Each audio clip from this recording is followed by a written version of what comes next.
আসসালামু আলাইকুম। Responsive web design কোর্সের আরও একটি নতুন পর্বে আপনাদের সবাইকে স্বাগত জানাচ্ছি। আজকের এই পর্বে আমরা কথা বলবো HTML এর টেবল নিয়ে। আমরা আমাদের ওয়েবসাইটে বা আমাদের HTML টেমপ্লেটে যদি টেবল দেখাতে চাই কিংবা টেবিলের অনুরূপ কোনো কিছুকে প্রদর্শন করতে চাই, সেক্ষেত্রে আমাদেরকে HTML টেবল ব্যবহার করতে হবে। সো সেটা বোঝার আগে আমি যদি বলি, এখানে আমরা একটা শেপ নিচ্ছি। আমি পেইন্টের মধ্যে একটা শেপ নিচ্ছি, যেমন ধরা যেতে পারে যেটা আমাদের একটা বক্স বা একটা টেবিলের এরিয়া, এবং এর মধ্যে আমি যদি এখান থেকে একটা লাইন ড্র করি, তাহলে এটা আমাদের কি, এটা একটা রো।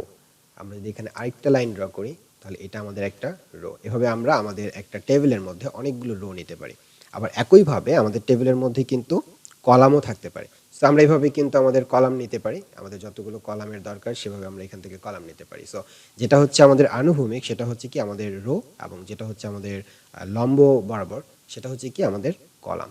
সো এইখানে যদি আমরা চিন্তা করি যে এখানে আমাদের কি আছে, এখানে আমাদের একটা, দুইটা, তিনটা, এবং এটাকে যদি পুরোটাই একটা রো ধরি তাহলে আমাদের এখানে চারটা রো।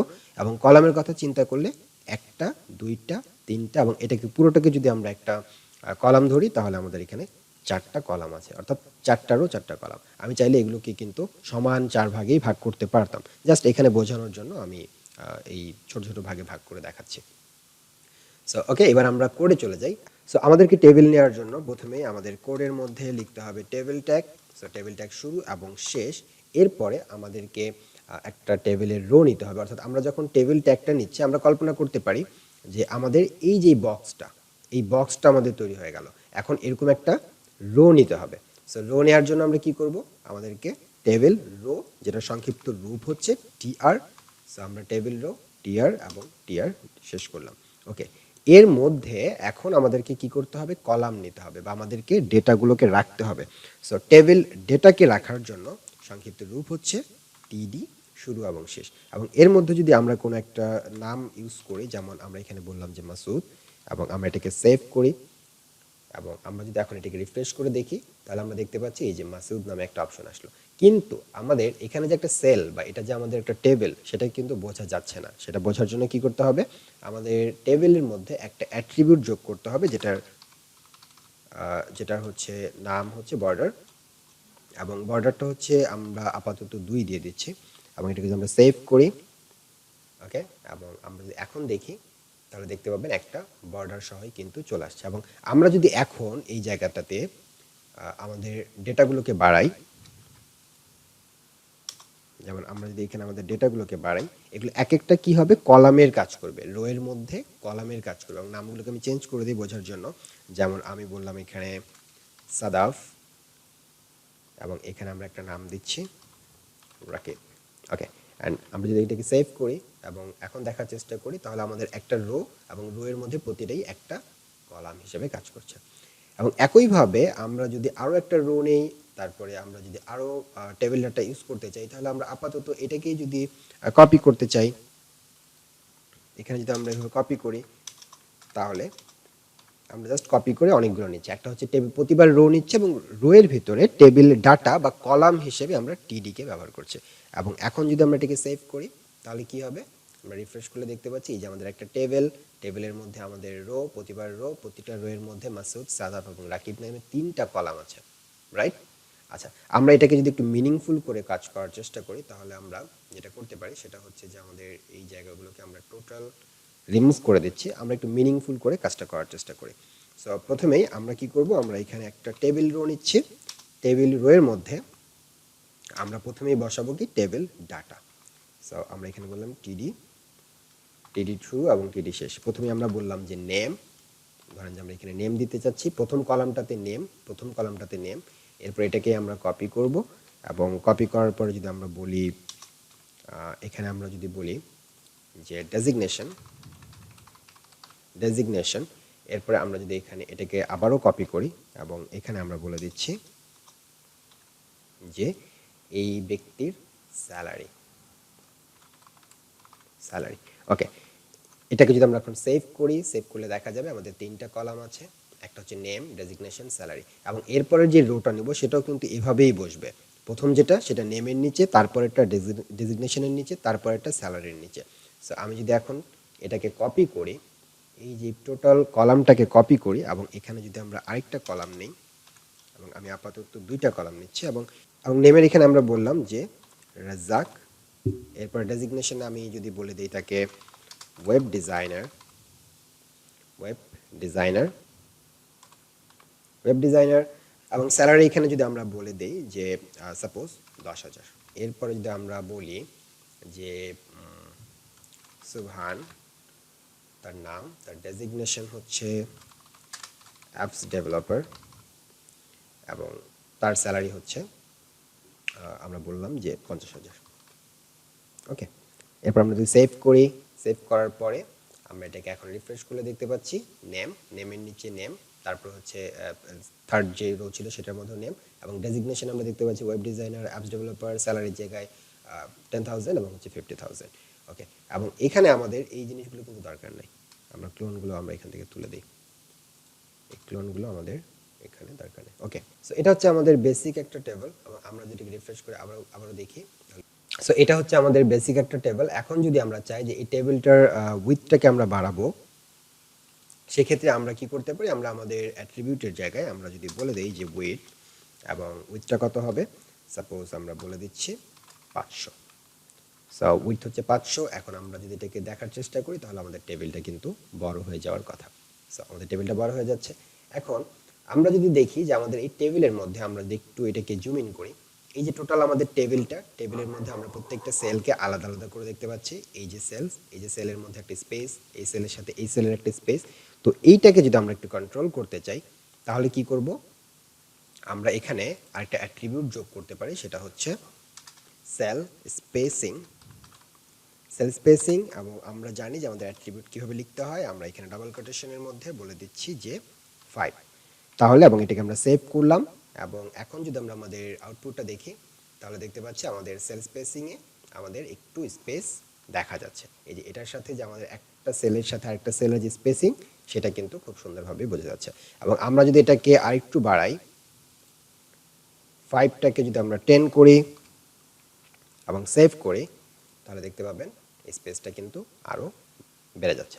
আচ্ছা, এরপরে আরেকটা জিনিস যদি আমরা লক্ষ্য করি যে সেল স্পেসিং এর সাথে সাথে আমাদের এখানে আমাদের যে ভ্যালুগুলো আছে, যে ডেটাগুলো আছে, সেটা কিন্তু এই সেলের সাথে একদম কাছাকাছি অবস্থায় আছে। সো আমরা যদি এখন চাই যে এই নেম, এই লেখাটার আশেপাশে আমরা যে সেলটা দেখতে পাচ্ছি, এই সেলটাকেও আমরা একটু স্পেসিং দিতে যাচ্ছি, বা আমরা যদি স্পেসিং দিতে চাই, সেক্ষেত্রে আমরা কি করব, আমরা এখানে সেল স্পেসিং এর মতো করেই আমরা এখানে বলবো সেল প্যাডিং। সেল প্যাডিংটা হচ্ছে কি, সেল স্পেসিং যে একটা সেল থেকে আরেকটা সেলের মধ্যে দূরত্ব নিয়ে আসবে, এবং সেলস প্যাডিং বা সেল প্যাডিংটা করবে কি, যে তার ভেতরের মধ্য থেকে সে একটা জায়গা করে নেবে। সো আমি যদি এখানে বলি যে 5 এবং এটাকে সেভ করি, এবং আমরা আমাদের ব্রাউজারে চেক করলে দেখতে পাবো এই যে এখন এই যে লেখাটার সাথে, অর্থাৎ ভিতরে এই যে সেলের ভিতরে একটা স্পেস তৈরি হচ্ছে, অর্থাৎ লেখাটা কিন্তু এখন আর সেলের যে বর্ডার সেটার সাথে লেগে যাচ্ছে না। এবং আমরা এখন চাইলে এখান থেকে এটাকে 0 করে দিতে পারি, যে সেল স্পেসিং 0 এবং সেলস প্যাডিং হচ্ছে 5। তাহলে আমাদের আউটপুটটা কিরকম আসবে, এই যে এটা হচ্ছে আমাদের 0, এবং আমাদের সেলসের যে প্যাডিং সেটা হচ্ছে আমাদের এখন 5। আমরা যদি এটাকে আরেকটু দিতে চাই, এটাকে আমরা যদি 10 করে দেই, সেভ করলাম এবং রিফ্রেশ করলে আমরা দেখতে পাচ্ছি যে আমাদের সেলসের যে প্যাডিং সেটা কিন্তু বেড়ে যাচ্ছে। ওকে, সো এটা হচ্ছে আমাদের HTML-টাকে আর কতটা সুন্দর করতে পারি সেটা একটা বিষয় ছিল এখানে। এছাড়াও আমরা যখন CSS শিখবো, CSS দিয়ে আমরা আমাদের HTML যে কোডগুলো আছে সেটাকে আর অনেক বেশি সুন্দর করতে পারবো, অনেক বেশি আকর্ষণীয় করতে পারবো।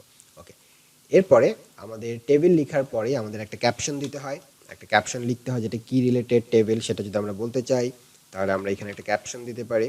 সো ক্যাপশন ট্যাগ, ক্যাপশন শুরু শেষ, এবং এর মধ্যে যদি আমি বলে দেই যে এটা হচ্ছে একটা স্যালারি শিট, এটা হচ্ছে একটা স্যালারি শিট, এবং আমি যদি এখন রিফ্রেশ করি তাহলে দেখতে পাবেন স্যালারি শিট নামে একটা ক্যাপশন চলে আসলো, এবং এটা হচ্ছে আমাদের যে টেবিল ছিল সেই টেবিলের একদম সেন্টার পয়েন্টে। ওকে, এরপরে আমাদের যদি এমন হয় যে এখানে আমরা যে ভ্যালুগুলোকে অ্যাড করেছি, যেমন সুবহান অ্যাপস ডেভেলপার, সে হচ্ছে 50K স্যালারি সে পাচ্ছে। তো এখন আমরা যদি চাই, বা আমাদের যদি এ ধরনের কোনো কাজ থাকে যে এই দুইটা যে সেল আছে, এই সেল দুটোকে আমরা এক করে দেব, এটা আমরা বিভিন্ন সময় করে থাকি আমাদের মাইক্রোসফট ওয়ার্ড দিয়ে। বাট এখন যদি আমরা ওয়েব ডিজাইনার হিসেবে ওয়েব টেমপ্লেটে দেখানোর যে টেবিল সেটাকে যদি করতে চাই, অর্থাৎ অ্যাপস ডেভেলপার এবং 50K, অর্থাৎ তার কোনো স্যালারি থাকবে না, সেটা জাস্ট আমরা এখানে বলে দিলাম এটা অ্যাপ ডেভেলপার। সেক্ষেত্রে আমরা কি করব, যেমন আমরা যদি এখান থেকে টিডিটাকে এখান থেকে রিমুভ করে দেই, সেভ করে দেই, এখন এখন আমরা যদি রিফ্রেশ করে দেখি তাহলে এই জায়গাটা কিন্তু এখন ব্ল্যাঙ্ক। বাট আমি চাচ্ছি যে এটা এবং এটা এক হয়ে যাক, এটা এইভাবে ফাঁকা থাকলে দেখতে ভালো লাগবে না। সো আমি এখন কি করব, এই যে এটার সাথে, তাই না, সরি এটার সাথে অ্যাপস ডেভেলপার, এই অ্যাপস ডেভেলপার তার পাশের যে কলামটা আছে সেটাকে সে এক করে নিই। তাহলে এখানে আমাদেরকে একটা অ্যাট্রিবিউট লিখতে হবে, কলামটাকে আমরা স্প্যান করতে যাচ্ছি, অর্থাৎ তোমার পাশের ইমিডিয়েট যে কলামটা আছে সেটাকে তুমি নিয়ে নাও, তাহলে কল স্প্যান। এরপরে আমরা অ্যাট্রিবিউট যেভাবে লিখে সেভাবেই আমরা জাস্ট হচ্ছে এটার ভ্যালুটা দিয়ে দিচ্ছি যে তোমার একটা আছে এবং তোমার পাশেরটা মিলে দুইটা করে তুমি এটাকে স্প্যান করে নাও। ওকে, এরপরে যখন আমরা রিফ্রেশ করি তাহলে দেখতে পাচ্ছি এই যে এটা কিন্তু এখন পুরোটাই একটা, আগে যেমন এখানে জাস্ট ফাঁকা ছিল সেটা কিন্তু এখন আর দেখা যাচ্ছে না। আবার যদি আমরা বলি যে এখান থেকে এটা আমরা কলাম ওয়াইজ হচ্ছে আমরা স্প্যান করলাম, আমরা এখন চাচ্ছি যে আমাদের রো ওয়াইজ স্প্যান হোক, যে এই রো এবং এই রোর এই অংশটুকু আমাদের সেম থাকবে।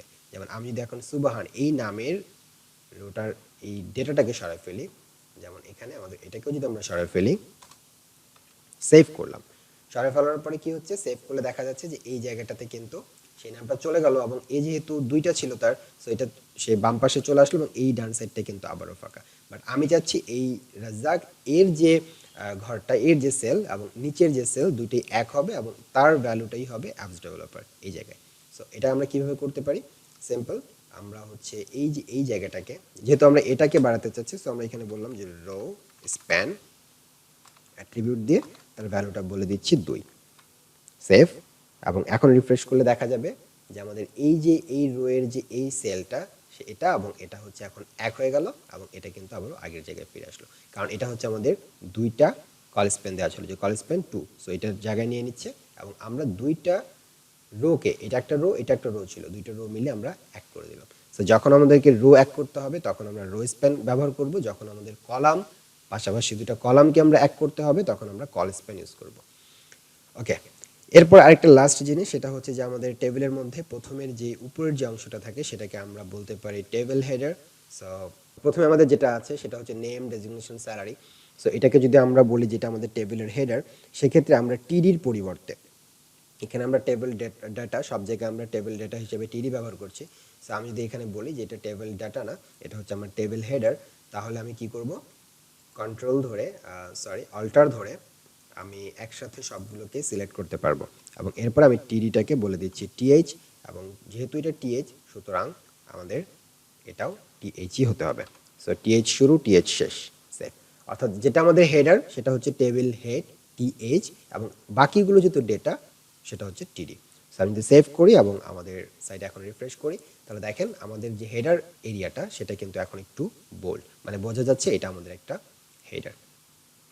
সো আশা করি আপনি এখন যে কোনো ধরনের টেবিল আপনি তৈরি করতে পারবেন এই অ্যাট্রিবিউট এবং হচ্ছে এই কোডের মাধ্যমেই, কারণ প্রত্যেকবারই কিন্তু একই জিনিস রিপিট হবে, জাস্ট টি আর একটা কলাম এবং তার মধ্যে আপনি টেবিল ডাটা কীভাবে নিতে চাচ্ছেন, এবং যদি আপনি সেটাকে স্প্যান করতে চান, রো ওয়াইজ করতে চাইলে রো স্প্যান এবং কলাম ওয়াইজ করতে চাইলে কল স্প্যান।